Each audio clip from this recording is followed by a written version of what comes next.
निशंक होई रे मना, निर्भय होई रे मना, प्रचंड स्वविबळ पाठीशी नित्य आहे रे मना, नित्य आहे रे मना. जय शिवदत्त श्री स्वामी समर्थ महाराज की. हॅलो. हा बोला ना ताई. हा, श्री स्वामी समर्थ ताई. श्री स्वामी समर्थ ताई बोला. मला अनुभव शेअर करायचा होता ताई. तुमच्याकडे वेळ आहे का तुम्हाला? मग ही वेळच आहे ना ताई आपली, बोला ना ताई. हा ताई. ताई मी हॅलो. नाव सांगू शकता ताई? नाव नाही सांगत आहे. बरं बरं बरं. हा, हा. सांगेल मी नंतर तुम्हाला. आता मी तुमचा नंबर सेव्ह करून ठेवेल. हो चालेल चालेल चालेल. हो. हा हा. तर ताई मला अनुभव शेअर करायचा होता. मी आता 2 वर्षापूर्वी मी जोडलेले म्हणजे. अच्छा अच्छा. तर मला असे खूप खूप अनुभव आलेत. पण म्हणजे असं कोणाला सांगायचं किंवा व्हॉट्सअपला कसं काय करायचं ते काही मला कळत नाही, कारण माझं शिक्षण खूप कमी आहे. अच्छा अच्छा अच्छा. आणि मी बँकेत काम करते मिस्टरांच्या जागेवरती. हो, अच्छा अच्छा. मी मिस्टरांच्या जागेवरती काम करते बँकेत. आता 18 वर्ष मला पूर्ण होतील ह्या एप्रिलला. बापरे बापरे. हा हा. हा, मुंबईला आहे ताई मी. हेड ऑफिस आहे माझं तिकडे अच्छा. मुंबईला. आणि मी राहायला इकडे कर्जत नेरळ इकडे मी. अरे बापरे, मग एवढा लांबून तुम्ही अपडाऊन करता? हो हो हो ताई. माझे 3 तास यायला, 3 तास जायला, माझे 6 तास, त्याच्यात 8 तास ड्युटी माझी. अरे असं हे करते. हा हा. हो ना. आणि त्याच्यातून मी सुट्टी असेल तेव्हा किंवा कधी कधी सुट्टी घेऊन पण मठामध्ये जाते किंवा असं सुट्टीच्या वेळेस पण मठामध्ये जाऊन येते. आणि मला असं वडच लागते की ताई कधी मी जाईल, कधी रविवार येईल, कधी मी जाईल, कुठल्या मठामध्ये जाऊन नेमकी असं मला जिथे जिथे जिथे म्हणजे असं हे होईल ना, जिथे कळेल ना की इथे स्वामी समर्थांचा मठ आहे, की मी तिथे वेळ काढून अशी मी जाते. डोंबिवलीला आहे स्टेशनच्या बाजूला. परत दादरच्या मठामध्ये मी जाऊन आले 2 वेळा. आणि मी जास्त करून फळसदरी ह्या मठामध्ये जास्त करून जाते ताई. फळसदरी, कर्जत. हा, कर्जत फळसदरी हे मला. हो, ते जवळ आहे मला. आणि इकडे पण आहे छोटासा मठ आपलं अवसारा म्हणून आहे. इथून तरी 1-2 किलोमीटर आहे ते पण. तर ते काय रिक्षा किंवा बसने जाऊ शकतो. ताई आमचा खूप मोठा अनुभव होता. म्हणजे कसं झालं की आमच्या घरामध्ये म्हणजे मला एकच भाऊ आहे. आम्ही 3 बहिणी, मी मोठी आहे. 3 बहिणी आणि 1 भाऊ आहे. 2 होते तर 1 एक्सपायर झाला 22 वर्षाचा. 12वीची एक्झाम दिली आणि त्याला एकदम हार्ट अटॅक आल्यासारखं झालं. तो गेला. हा, तर त्याच्या म्हणजे 4 नंबरचा आता भाऊ आहे आणि तो 5 नंबर होता. आणि आम्ही 3 बहीण आहेत अगोदर. आणि असं झालं की हा जो भाऊ आहे ना त्याला बायको मुलं पण आहेत ताई. त्यांनी लव्ह मॅरेजच केलंय लग्न. अच्छा अच्छा. हा, लव्ह मॅरेज म्हणजे कास्ट एकच आहे. पण कसं झालं की आम्ही ज्या वेळेस त्या मुलीला मागणं टाकलं तेव्हा तिच्या आई वडिलांनी नकार दिला. आणि ह्यांचं तर म्हणजे असं फिरणं हे ते सगळं चालूच होतं असं म्हणजे कॉलेजला असताना. आणि मग मग तो बोलला की नाही मला त्या मुलीशीच लग्न करायचंय. तर तो चौथीला असताना ना ताई आमच्या वडील वारले. तेव्हापासून आईने असं म्हणजे दोघांना पण लहानाचं मोठं एवढं वाढवलं. तर मग त्याच्यातून मग त्यांनी नंतर मोठा असं हे केलं आणि त्याच्यातून आम्ही त्याचं लग्न लावून दिलं. मग ते नंतर मग ते आले एकत्र आले लगेच 1 महिन्यामध्ये तिचे आई वडील पण. हा तर ते आले एकत्र सगळं व्यवस्थित झालं. 2-3 मुलं पण झाले. आता मोठा मुलगा त्याचं 7वीला आहे, मुलगी 6वीला आहे, अरे एक वा. 1लीला आहे असं आहे. हा हम्म.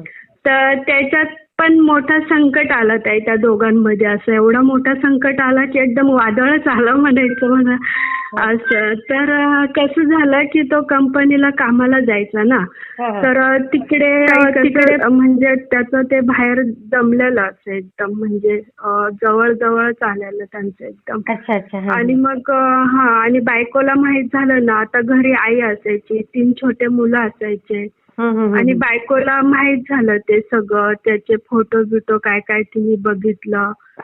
तर मग ती एकदम बेभान झाली ना ताई. म्हणजे कुठल्या पण बाईला असं वाटतं ना की आपला नवरा असं चांगला असावा किंवा काय हो असावं हो हो बरोबर. असं. हो तर मग ती पण आम्हाला सांगायची घरी पण त्याला जवळ घ्यायची नाही. परत आईला पण बोलायची. म्हणजे घरामध्ये ना ताई एवढं भांडण की म्हणजे आजूबाजूचे पण आमचे सगळे आजूबाजूला राहणारे माणसं पण वैतागलेले.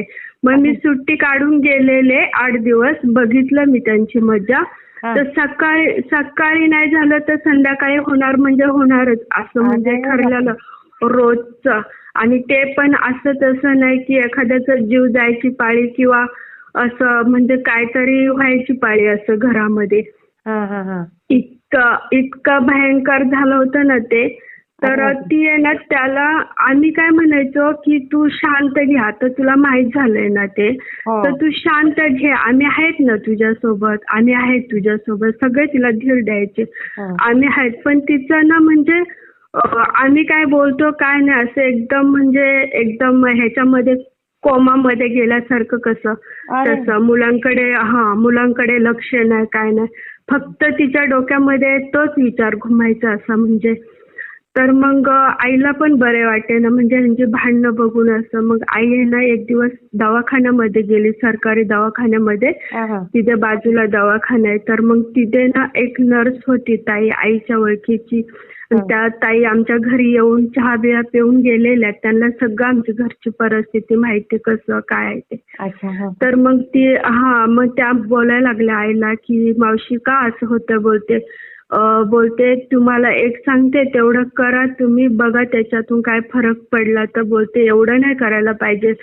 आजूबाजूच्या बायका घरातलं कामं करून लोकांच्या शेतामध्ये कामाला जातात, तसं तुमच्या सुनबाईला तर नाहीये. त्या बोलायला लागल्या. तर खरंच ताई तसं नव्हतं हिचं. म्हणजे हिनं फक्त घरामध्येच करायचं.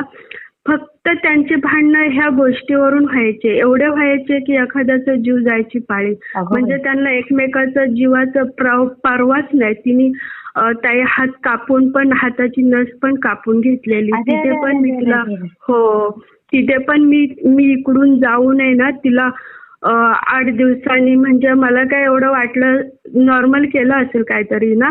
पण नंतर ते तिकडे डॉक्टर करत होते. पण त्या एका डॉक्टरने काय केलं, तिला स्टापलर मारल्यासारखं टापकं घातले. आणि मग ते तिला जास्त त्रास व्हायला लागला. आणि त्या नसा आहेत ना ताई, त्या नसा बोट आतमध्ये गेल्या, म्हणजे मागे सरकल्या कापल्यामुळे. आकडल्या. आणि मग ते मला तो सांगायला लागला भाऊ की असं ती मला बोलते की माझ्या मुलांना बघा, माझं काही खरं नाही. म्हणजे तिला ते त्रास होत असेल ना असं, म्हणजे की ठणके बिनके काहीतरी मारत असेल. आणि नवीनच ते ब्लेडनी केलेलं ना तिने. काय वेडेपणा करतात नाही. आणि मग नवीनच होता ते. आणि मग त्यांनी केलेलं. तर मी म्हटलं बाबा पॉयझन बिजन झालं तर काय झालं तर म्हटलं हे 3 पोरांना कोण बघणार आहे म्हटलं, नाही का. एक तर मग ताई मी सुट्टी काढली आणि माझ्याकडे पैसे नव्हते. मी घर घेतलेलं, त्याच्यामुळे मला काय एवढा पगार येत नव्हता.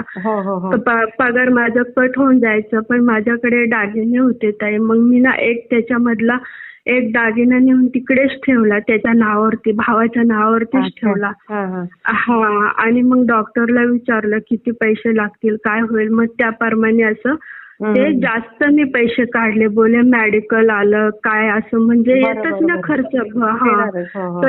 हो तर म्हटलं मग आपल्याकडे पैसे पाहिजे, ऐन वेळेस कोणाकडे मागायचं. आणि तिचे आई वडील तर बघायला पण नाही आलेले ताई. ते खर्च करायला लागेल म्हणून बघायला सुद्धा नाही आलेले ते असं. आणि मग मी तिच्यासोबत 5 तास होते ताई. ते ऑपरेशन 5 तास चालू होतं तिचं. मीच होते तिच्यासोबत 2-3 दिवस. सुट्टी टाकली ताई मी 4-5 दिवस आणि मग होते मी तिच्यासोबतच होते. आणि मग तिला घरी आणलं तेव्हा मग मी मुंबईला आले आणि मग ऑफिसला गेले असं केलं. पण त्याच्यानंतर पण अशीच मला 4-5 दिवस सुट्टी आली आणि त्याच्यामध्ये एकच दिवस होता. मी म्हटलं चला आता इथे कोण नाही मग गावाला तरी जाऊ आपण. म्हटलं तेवढं तरी गावाला पोरांसोबत राहायला भेटेल बोलले. मुलं गावी तेव्हा पण मुलं गावी असतात तुमचे? ताई माझी मुलगी आहे ती पुण्याला असते शिकायला. भोसरीला राहिलंय आणि ती तिकडे पुण्यामध्येच आहे तिचं कॉलेज आपलं. तुम्ही कुठल्या मुलांना भेटायला चालले होते? इकडे भावांच्याच तेच मुलांना. म्हणजे म्हटलं इथे कोण नाही तर मी काय एकटी करू 4-5 दिवस. म्हणून मी तिकडे परत तिचं ऑपरेशन झाल्यावर 1 महिन्यानी ताई ही गोष्ट. आणि मग तेव्हा तिची बहीण पण आली होती. बहीण मोठी होती अशी लग्नाला आलेली अशी. तर बहीण पण होती तिची 1 महिना होती तिकडे. आणि मग मी पण गेले त्याच्यामध्ये. तर असंच मी म्हणजे तिच्या बहिणीने मी कपडे धुतली, ती जेवण बनवत होती आतमध्ये. आणि नंतर मी एवढंच बोलले दुकान येत आहे आमचं. तर म्हटलं दुकानात गिरायक फिरतात हा माल घेऊन काय येत नाही अजून म्हणून. तर तिने फोन लावला तर फोन एंगेज लागला. मग एंगेज लागल्याच्या नंतर तिचं त्याच्याशी भांडण चालूच झालं फोनवरती असं म्हणजे. भांडण चालू झालं. त्याच्यात 12 वाजले होते असं काहीतरी. आणि मग त्याच्यामध्ये काय झालं आई पुण्याला गेली होती तर ती 11:30च्या गाडीने घरी आलेली. आणि मग मला बोलतात तुम्ही का असं चिडीचूप बसलेत एकदम शांत का झालेत? बोले काय नाही काय बोले नेहमीच आहे. म्हटलं तर काय चिडीचूप नाही तर काय बसणार म्हटलं असं. तर मग मला बोलते अगं ती तिकडे वरती कुठे चालली? तर ताई आमच्या घराच्या दिशेने ना वरच्या साईडनी पाठच्या साईडला विहीर आहे विहीर. विहीर आहे. तर मग ती ना आधी ती वरच्या साईडला घराच्या बोलत होती. नंतर ती पुढे पुढे पुढे एक वावर सोडलं दुसरं सोडलं असं पुढे पुढे निघाली. तर आईने बघितली तर आईला डाऊट आला ही विहिरीकडेच चालली म्हणून. तर आई मला तर आई मला बोलते की अगं पळ बोलते जा तिला पकडते बघ ती विहिरीकडेच चालले. तर मग आईला पण माहित होती ना तिची सवय. तर ही काय पण करू शकते म्हणून असतं.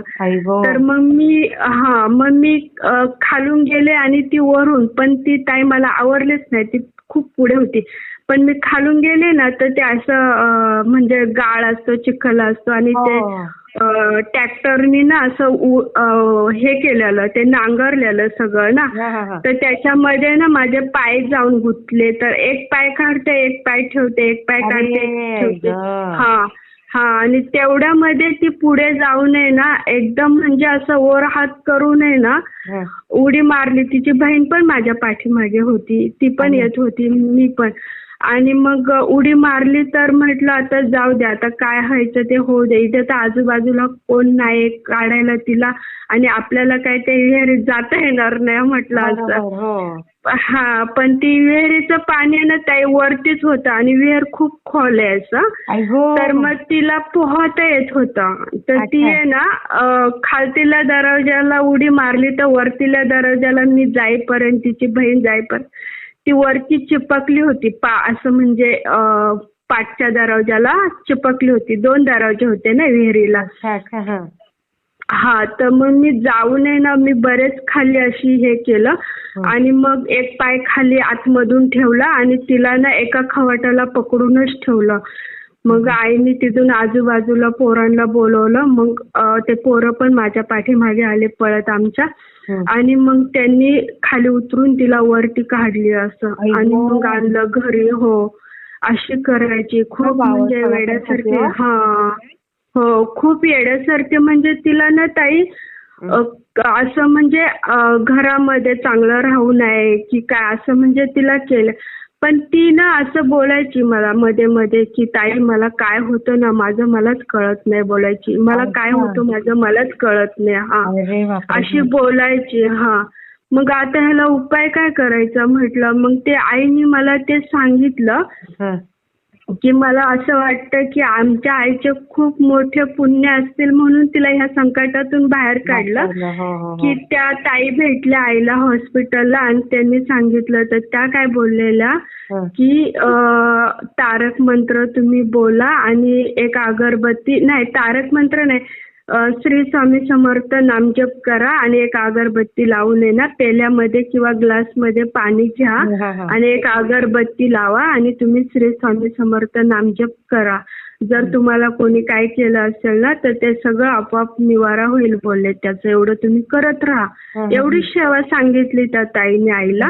मग आई बोलली मग आई बोलली मला की असं असं त्या बोलत होत्या. म्हटलं मग एवढंच करायला मग काय आपल्याला फरक आहे. म्हटलं तेवढंच करायचंय ना. म्हटलं करू आपण. मग ताई ते मी ना असं हळूहळू आहे ना युट्यूबला पण मला ते पडले व्हिडिओ. मग मी ते सगळं बघत बघत बघत बघत मला व्हिडिओ पडायलाच लागले. मला काहीच माहित नव्हतं स्वामी काय आहेत कुठे काय आहेत असं म्हणजे. तर मी पहिली निरंकार बाबांचं करायची म्हणजे आम्ही सगळेच करायचो. त्याच्यामधून पण खूप मोठ्या संकटातून बाहेर आलेलो. तेव्हा पण त्याला बरं नव्हतं भावाला. तुमची वहिनी आता वहिनी कशी आहे म्हटलं. वहिनी आता एकदम छान आहे ताई. तुम्हाला सांगते ना पुढचा अनुभव खूप आहेत म्हणजे असं हे मी त्यांचंच सांगते पण अनुभव काहीच नाही सांगितलं. मग ताई मी मुंबईला आले. मुंबईला आल्याच्या नंतर आईने मला असं सांगितलं. मग मी म्हटलं ठीक आहे मग एवढंच करायचंय ना. पण कुठे असं बैठकीला तर म्हटलं मला तर वेळ नाही. कसं ताई मला सकाळी 6:30ला घर सोडायला लागतं. तर संध्याकाळी 7:30 होतात मला घरामध्ये यायला. आणि घरामध्ये आलं की जेवण करायचं सगळे घरातले कामं करायचे सगळं आवरून मला 12 वाजतात ताई झोपायला. परत 5 वाजता अलार्म लावून उठायला लागतं असं. असं माझी ड्युटीचं. आणि मग त्याच्यानंतर आहे ना मी ते केलं आणि मग हळूहळू ट्रेनमध्ये ना असं प्रत्येक बाईला असं विचारायचे की श्री स्वामी समर्थांचा मठ कुठे म्हणून. मग मला असं हळूहळू ताई माहित पडलं की पहिलं म्हणजे अवसराला माहित पडलं. तर मी गावातलंच इथे गावातले माणूस होता ओळखीचा त्यांचा नंबर होता. म्हटलं त्यांना माहित असेल एवढं आजूबाजूला एवढ्या इथे कुठे असेल तर म्हटलं. तर मग मी ते बोलले ताई माझी बहीण असते तिथे शेवेला तर तुम्हाला रिक्षा करून जावं लागेल. तर म्हटलं ठीक आहे चालेल म्हटलं. मग मी काय केलं ताई एक गुरुवार होता. मग त्यावेळी ना पहिल्यांदाच म्हणजे त्यांना सांगितलं की बोले दादा मला रिक्षा सांगा घरी यायला तिथे आमच्या बिल्डिंगमध्ये सोसायटीमध्ये. आईला आणि मी गेले. मग आईला घेऊन गेले मी. पण येता येता काय झालं ताई मी 3 वाजता माझी 5:15ची ड्युटी पण मी लवकरच सरांना सांगून आहे ना लवकरच निघालेले. तर म्हटलं कमीत कमी 6 वाजेपर्यंत मी इथे आले तरी मी मठात जाऊन येईल असं माझा विचार होता. तर मी आले ना तिकडनं. तर तिकडनं येता येता बदलापूर पर्यंत मी आले. तर तिकडून ना असं वाटलं की म्हणजे उन्हाळाच होता ताई पण असं वाटलं की खूप आता पाऊस येणार आहे. आणि त्या भागात म्हणजे त्या साईडला एवढा मोठा काळ ढग जमा झालेला का असं वाटलं की खूप म्हणजे खूप पाऊस येईल आता असं वाटलेलं. पण तरी डामाडोल असं मन व्हायला लागलं जाऊ की नको. एवढा पाऊस आला तर काय होणार बोलले. खूपच म्हणजे खूप काळोखच आला म्हणजे एकदम. आणि मग म्हटलं जाऊ दे पण जायचंच आज काय पण होऊ दे म्हटलं पण जायचंच आज असं मी विचार केला. मग ती रिक्षा पण आली. आईला पण तयारी करून ठेवायला सांगितली. मी घरी आले हातपाय तोंड धुतलं. बोलत चल आपण जाऊया बोलले. गेलो ताई तिथे आणि मग दर्शन घेतलं. आम्हाला काय एवढं माहिती नव्हतं काय करायचं कसं करायचं. पण जाऊन दर्शन घेतलं आणि तिथे बोललो बाबा म्हटलं जवळच आहेत तुम्ही आमच्या पण म्हटलं आम्ही येत जाऊ पण आमच्या घरामध्ये जे काय असेल ते म्हटलं हे असे कटकट नाही झाली पाहिजे आणि सगळं सुरळीत व्यवस्थित चाललं पाहिजे म्हटलं. आणि मग तिथे ना त्या एक छोटीशी मूर्ती पण घेतली मी अच्छा. आणि घेऊन आले त्या दिवशीच मी मूर्ती पण स्वामींची छोटीशी. आणि मग घरी येऊन मी ते अभिषेक केला दही दुधाने आणि मग देवाऱ्यामध्ये ठेवली ताई. आणि मग तिथून मी पूजा करायला लागले ते सगळं करा. मग हळूहळू मी युट्यूबला कशी पूजा करायची कसं काय करायचं ते सगळं मला भेटायला लागलं. ताई मग जरा तसं फास्ट तसं सांगा. शॉर्ट हो मध्ये हो कारण हो खूप वेळ झाला. हो हो. आणि मग ताई तिथून आहे ना म्हणजे अनुभव आला आणि म्हणजे 11 गुरुवारचं मी पारायण पण केलं. 11 गुरुवार केले मी. तर म्हटलं त्याच्यातून मला म्हटलं काहीतरी परिचित आहे. पण मी संकल्प करताना ना ताई मला इतका संताप झाला होता ना म्हणजे संकल्प मी असा केला की तुम्ही हसाल की काय बोलाल मला माहिती नाही पण मी संकल्प असा केला की एक माझ्या भावाला देवा तार तरी नाही तर एक मार तरी मी असं संकल्प केलेला. हो ना ताई. खूप म्हणजे खूप सगळ्यांना त्रास त्याच्यापासून सगळ्यांना म्हणजे त्रास होता ना असा. बायको पोरांनाच नाही पण आम्हाला सुद्धा माझं सुद्धा मन मी इकडे होते पण मन सगळं तिकडे होतं माझं असं. हा. आणि मग मी 11 गुरुवार केले ताई. तर 5 गुरुवारामध्येच मला म्हणजे अनुभव यायला सुरुवात झाले. आणि 7व्या गुरुवारी डायरेक्ट तो कधी मला फोन नाही करत आहे. पण त्यांनी 7व्या गुरुवारी प्रकट दिनाच्या दिवशी मी सुट्टीच घेतलेली आणि फळझरीच्या मठामध्ये घरी पूजा करून सगळं करून मी मठात पण जाऊन आले होते. आणि संध्याकाळी येऊन मी स्वयंपाक केला ताई. आरती केली नैवेद्य दाखवला आणि मागे फिरले. म्हटलं माझा उपवास सोडायचा आहे मला तर मी आता उपवास सोडते असं म्हणजे हे केलं. आणि मग त्याचा फोन वाजला. मी मागे फिरले नैवेद्य ठेवून आरती झाल्यावर नैवेद्य ठेवला देवाला आणि मला ताट घ्यायला म्हणजे असं हे करायला लागले तर त्याचा फोन वाजला. मी बोलले ह्यानी कशाला मला फोन केला.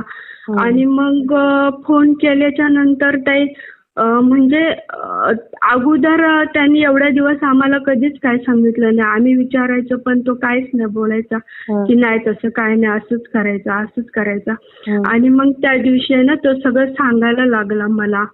तर 9 वाजता सांगायला सुरुवात केली तर 11 वाजवले त्याने मला. हो हो हो. तो कंपनीलाच होता तेव्हा. आणि मग त्यांचं सगळं ते खटकं फटकं सगळं झालेलं ताई सगळं. मग त्यांनी मला ते सांगायला सुरुवात केलं. तर मी ना छातीवर ते हात ठेवून मोबाईल कानाला लावून मी ते स्वामींच्या पूजा केली होती ना मी तिथे जाऊन बसले की मी हे काय ऐकते म्हणून मला एकदम शॉक बसला. म्हणजे असं की बोलतो माझं असं म्हणजे खरं होतं ते असं झालं. आणि मग त्यांनी ना तिच्याशी ते संबंध तोडून टाकलेले ताई ते सांगत होता. मग रडायला लागला माफी मागायला लागला माझी. म्हटलं बोलतो मी बायकोला फसवलं मी तुम्हाला फसवलं आईला फसवलं ही खूप मोठी चुकी मोठी चुकी. आणि रडायला लागला ताई मोठ्या आणि खूप मोठी चुकी केली मी असं सगळ्यांना मी फसवलं मी तुमची माफी मागतो. मी बोलले हे बघ आम्ही काही देऊ नये माफी मागायला. माफी मागायची ना तर तू म्हटलं मठामध्ये जा तिकडे पण टाइम मठ आहे मी त्याला पण सांगायचं की तू जात जा तिकडे मठामध्ये. माझं म्हटलं हे बघ घड्याळाच्या काट्यावरती माझं जीवन चाललंय म्हटलं तसं तुमचं तर नाही ना म्हटलं. मग तुमच्याकडे 2-2 गाड्या आहेत म्हटलं तर तुम्ही तिथल्या तिथे तुम्ही जाऊन येऊ शकता ना म्हटलं. शॉर्ट मध्ये सांगा. हो हो. हा. तर मग असं तर तो जाऊन आलेला ताई. भावाची होती खरी पण आपण दोष वहिनीला देत होतो. वहिनीला पण नाही दिलं ताई. आम्ही तिला खूप साथ देत होतो पण ती ऐकतच नव्हती. ती तिथंच खरं करायची असं. तर आम्ही तिला खूप साथ दिली. मी तर तिला खूप साथ दिली म्हणजे बरोबर. आणि अजून पण पुढे देणार. म्हणजे मी माझ्या 2 बहिणींना नाही ना एवढं हे करत तेवढं मी तिच्यावर प्रेम करते कारण आपला भाऊ धड नाहीये तर दुसरं कारण मी पण आहे ना म्हणजे मला पण आहे ना कधी नंदेचं सुख नाही भेटलं, सासूचं सुख नाही भेटलं ताई, मला दुसऱ्यांना नाही दुःख द्यायचं असं. बरोबर असं माझं म्हणणं. हा खूप छान तर ताई. हो खूप. आणि मग मी इकडे मठामध्ये जायला लागले, तिकडे पण ताई एक बाबा भेटलेले मला. आणि मग ते बाबा आहेत ना, हा. 2-3 वेळा मला भेटले ताई, पण मला ते म्हाताऱ्याच्या रूपामध्येच भेटायचे. हा. मी त्यांना काहीतरी खायला द्यायचे ताई, पण ओ. तिथून आहे ना म्हणजे एकदा गेल्या वर्षीची गोष्ट, सुट्टी नव्हती मला, पण मी सुट्टी टाकून आहे ना फळझरीच्या मठामध्ये गेले. दर्शन घेतलं. अरे. दर्शन घेतलं ताई. मी काय केलं, मला वेळ नव्हता पुरणपोळी करायला, तर मी काय केलं, डाळ आणि गुळ हे एकत्र भिजवलं. डाळ भिजवली, त्याच्यात गुळ टाकला, डब्यामध्ये घेऊन मी गेले. बोले तिकडे गाया वगैरे असतात ना, तर त्यांना देईल खायला. मग मी केळी पण नेलेली, असं कुत्र्यांना मी बिस्किट पण नेलेले. तुम्हाला सांगते असं कावळ्यांना, कुत्र्यांना. हो खूप चांगलं आहे ते. मठात पण जाऊन आले म्हणजे तुम्ही? नाही ताई, मला जायचंय तिथे, तर मी तिथे नाही पोहोचलेले. नाशिकला ना ताई. मग पळसदरीला कुठे गेलेले? फळसदरीला इकडे, फळसदरी म्हणजे ह्याच्या इथे आपल्या कर्जतच्या इकडेच आहे फळसदरी. कर्जत तालुका. नांदूर चिंगोटेकडे का? नाही इकडे. आणि जसं आपलं अक्कलकोटचं मठ आहे ना, सेम तसंच आहे ताई तिथे. सेम अक्कलकोटचं सारखंच आहे तिथे. कर्जतकडे? कर्जतकडे खूप मोठा मठ आहे आणि सेवा पण खूप मोठी चालते तिथे पण. असं खूप मोठं आहे. आणि मग मला जवळ आहे ना इथून, मी इथे जाते. मग मी शेअर करते मला. हो श्री स्वामी समर्थ ताई. ठीक आहे ताई. श्री स्वामी. छान. हो श्री भीती वाटत होती ताई, मी घाबरत सांगितलं, पण मला काही बोलता नाही आलं. पण खूप अनुभव आहेत माझे हे पुढचे, तर मी करेल, तुम्हाला शेअर करेल. हो चालेल. श्री स्वामी. मला कसा वाटला ते मला कमेंटमध्ये नक्की सांगा. आणि व्हिडिओ आवडला असेल तर लाईक, शेअर आणि सबस्क्राईब करायला विसरू नका. आणि हो, तुमचेही असेच काही अनुभव असतील तर या दिलेल्या नंबरवर रात्री 9 ते 10 ह्या वेळेमध्ये तुम्ही शेअर करू शकता.